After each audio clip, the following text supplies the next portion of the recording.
Hey y'all, welcome back to the channel. I've been seeing something around YouTube on the content creators for models about the oldest and coolest kits. Well, I think that's a subjective question. And so here are the oldest and coolest kits in my opinion. Now, I'm a person that is very nostalgic.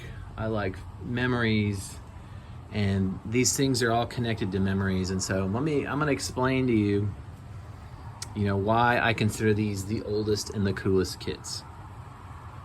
First of all, we have a little super modified here. And I know that some of you out there know what kit this is.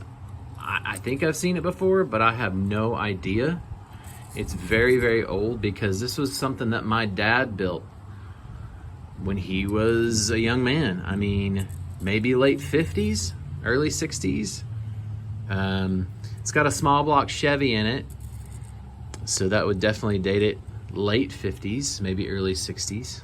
But the cool thing about this little super mod is these flames are hand painted, which is super cool. And this is from my dad's collection. I don't have very many of his things. My dad passed away at age 54 of colon cancer in 2006. And so I just have a few things of his model-wise. I have his 1938 Chevy Coupe out in the garage that he built, which is unreal and incredible and amazing that I have that. But this is an old kit and an old build. He even put a little chicken wire grill in it. I think this is an old monogram kit. Quick change, slicks, because they probably didn't have dirt tires. Front wheels are posed for being crossed up in the corner like that. And I just love this little super mod. I've had to fix it several times because it is seriously, golly, 65 years old maybe. See if my dad would be in his 70s. Yeah, it's probably 60 years old, maybe 55 years old. So that is one of the oldest kits and coolest kits that I have, is this little super mod. I couldn't decide on just one, so I brought out three. The next one is a monogram Indy Racer. This is the Roger Ward Filter Queen Special.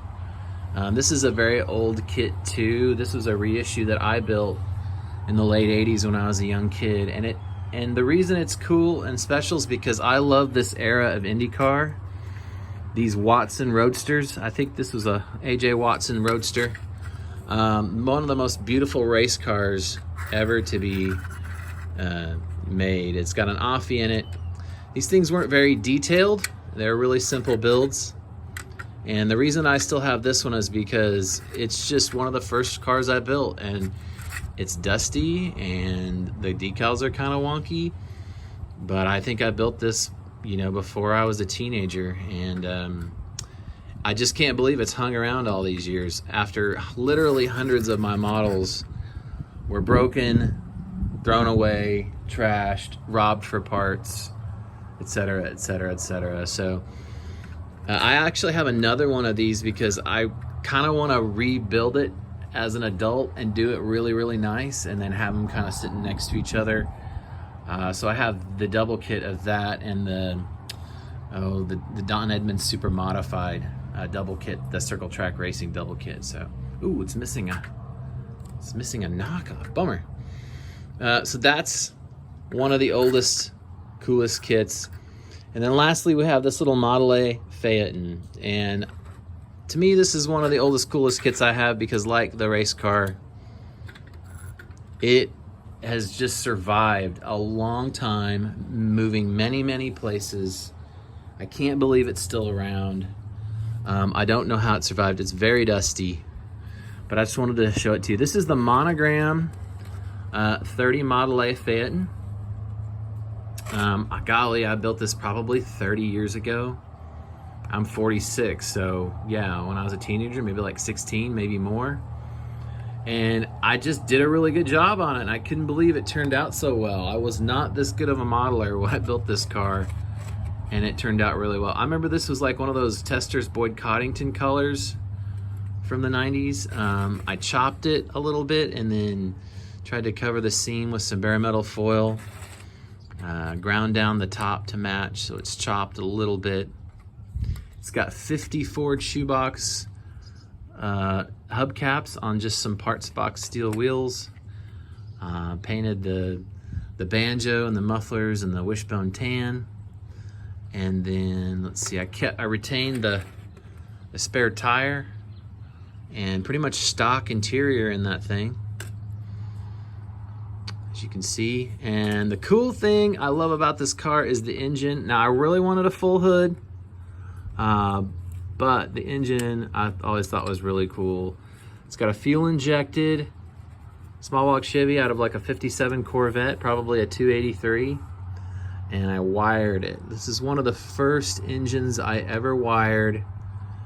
And I've glued all the wires to a distributor. This is not a pre-wired distributor. And I did not do very many of these because that was a beating and I'd never done it. I wish I would, you know, I know things now like to drill the block for the wires and to use pre-wired distributors is a lot easier. I didn't know all those things back then, but just a cool little small block Chevy, fuel injected. I do know that I upgraded this thing later on. This is a dropped 32 headlight bar from the Revell Deuce kits that came out in the late 90s. I think it must have just had a stock headlight bar on it, but I upgraded the headlight bar in the late 90s. But this, golly, did I build this, you know, 90, 91 maybe? And so the fact that this little car has hung around and stood the test of time and all the moves, going to college, coming home, moving in, moving out, roommates, apartments, dorm rooms, my mom's basement. I mean, it's a miracle this little Model A is still kicking and in my case. Same with the Sprint car. And then this awesome little super mod that my dad built. Man, what a treasure. And those hand-painted flames. I think I mentioned this already, but if you know the manufacturer of this little super mod, let me know. I think it's a Monogram. It probably is. I don't know, one of those old Monogram kits. But drop a comment and let me know the manufacturer. I might like to pick up an unbuilt one if I can find one, just in case this thing gets damaged beyond repair. So yeah, oldest and coolest kits, there they are. Those are mine, and it's all because they've just been around for many years of my life. And then knowing that my dad, who's not with us anymore, built this one when he was a kid, I mean, that's just amazing. I'm so glad to still have it. So anyway, thanks for tuning in. It's a rainy, chilly night here in Texas, but always glad to talk model cars with you guys. Take care.